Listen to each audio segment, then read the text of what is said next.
شما یه بار از یه جا میخوای بری به خونت برسی، وسط راه میبینی تابلو زدن آقا از این کوچه بری زودتر میرسی. تو هم کلی بار دستته میری تو این کوچه تا آخر کوچه با کلی زحمت میری میبینی بنبست سنگلاخ اصلا کوه، فایده نداره. دوباره کلی راه برمیگردی. فردا دوباره میبینی یه نفر سر اون کوچه وایساده تشویق میکنه میگه از این ور بری زودتر میرسی. تو دیروز اینجا رفتی، میدونی اینجا بنبسته، میدونی اصلا راه باز شدنی نیست، ولی دوباره بری. دوباره کلی با زحمت بری تا اونجا ببینی بازم بنبست. دوباره کلی زحمت بکش برگرد، کلی راه خودتو طولانی میکنی.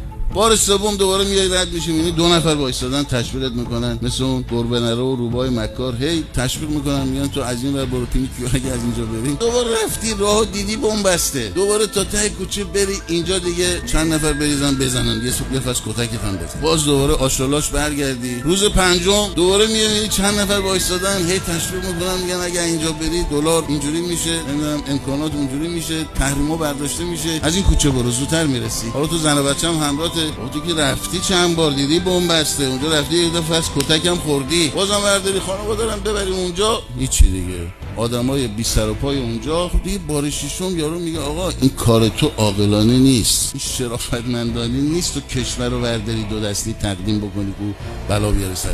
این برخلاف شرفه. وقتی ما اینجا شرف رو میگیم کشور رو تو داری میفروشی. هوشمندانه آدم کودن کسی این کارو بکنه. بعضیا بهشون برخورده بود که چرا ما گفتیم مثلا آقا کسی که بعد از این همه بلایی که سر ما اومده تو میز مذاکره در وقتای مختلف که آخرین تجربهش دیگه تجربه برجام بود که خود آقای روحانی میگفت مگه ما دیوونه ایم با شما دوباره بریم مذاکره بکنیم. خود این آقای ظریف ولی دوباره الان اومدن اونم با ترامپ دارن همه چیزو میچینن، همه چیزو آماده میکنن. این واقعا فروختن شرف دیگه.